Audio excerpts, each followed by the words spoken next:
María Alejandra Álvarez Betín. I'm in third semester of medicine at Universidad Pontificia Bolivariana. In this video, I will talk about the article called Inhibition of TXNRD or SOD1 or comes NRF2 mediated resistant to B-lapachone. Before starting, we must know some terms that will be mentioned through the presentation. In healthy tissues, KIT1 joins and takes advantage of the activity of NRF2, promoting its control. In lung cancer, mutation in factor 2 relates to nuclear factor erythroid-2 or its negative regulator of the ACH-associated protein TLH1 have been studied. Mutation of loss of function of KIT1 and gain of function in NRF2 eliminate this control and lead to the destructive activity of NRF2.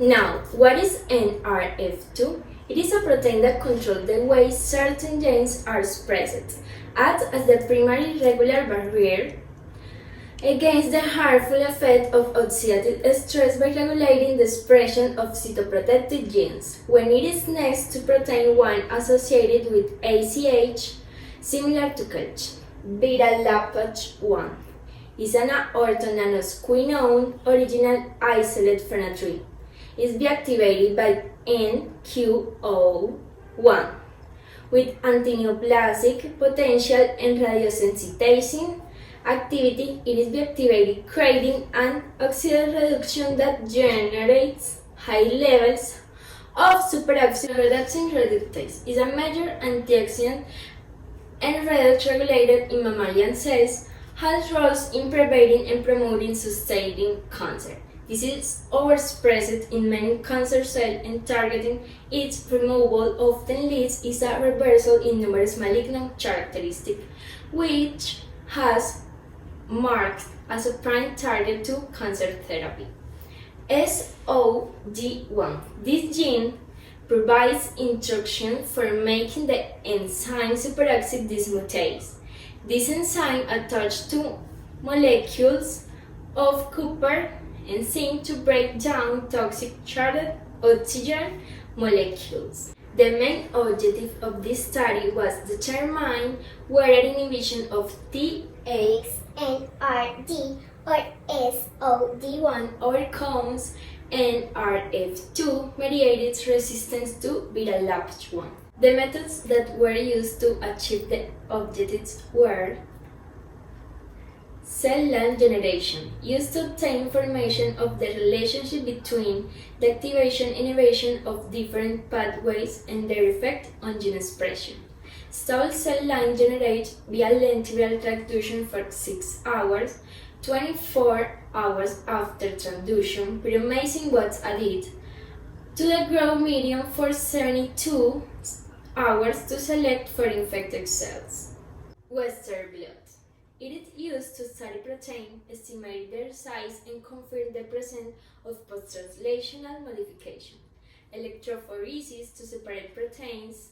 They are transferred to the surface of a membrane and exposed to the antibody. Antibody blending is detected using radioactive and chemical markers. Fluorescence.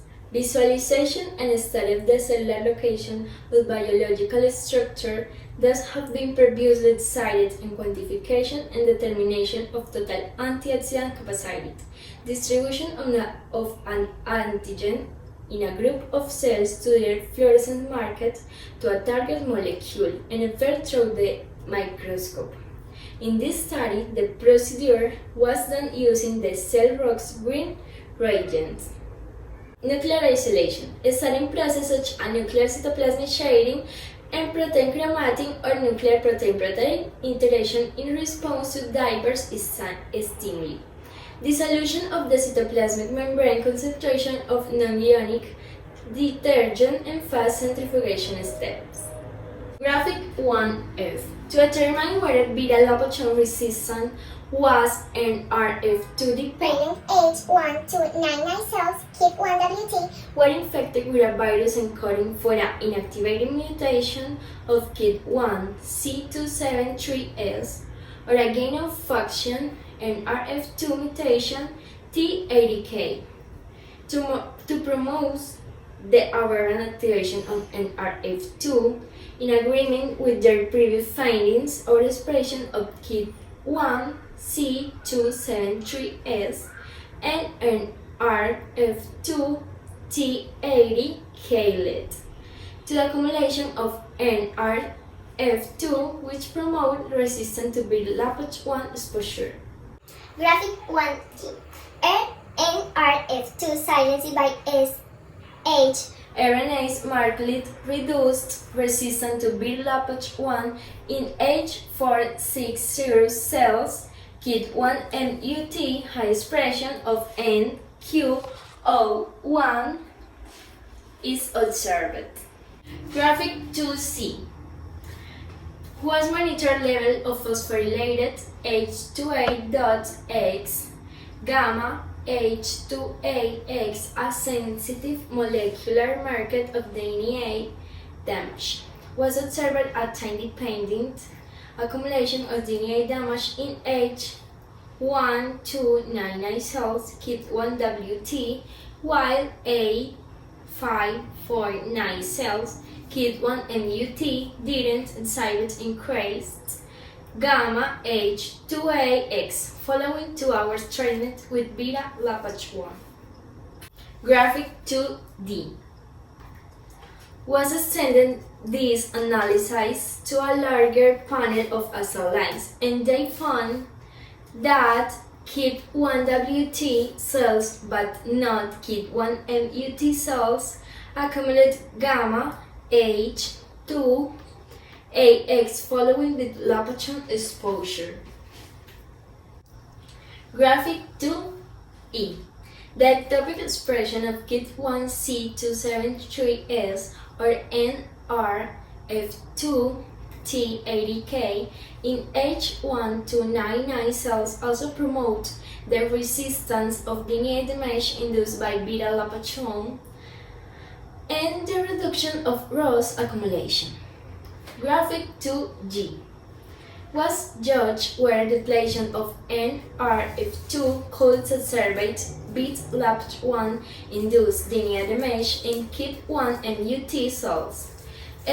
shRNA mediated splicing of NRF2 in H460 and HCC15 cells increased gamma H2AX levels following beta-lapachone exposure. Graphic 3B was tested whether inhibition of individual peroxide detoxification system could overcome beta-lapachone resistance. Was observed that depletion of catalase didn't affect the beta-lapachone sensitive of MSCLC cell found that H460 cells didn't express detected catalase protein. Graphic 3D was next examined the effect of these inhibitors on beta-lapachone sensitive dauranophen significantly increased beta-lapachone in those cells, deaths and DNA damage in KIT1MUT cells. This data suggests that although inhibition of the TXN-dependent system increased sensitivity of KIT1MUT cells to beta-lapachone, the inherent reinforcement of this antioxidant pathway in KIT1MUT cells might represent a chance in vivo. Discussions. These authors said aberrant NRF2 activation promotes resistance to therapeutic that rely on the production of ROS. This is true because we saw all through this study that NRF2 interferes in the treatment with beta-lapachone, since this won't reduce this effect. Those ones say that IBDNQ is being developed for clinical use. It's true because the studies prove that they're investigating about it, which is.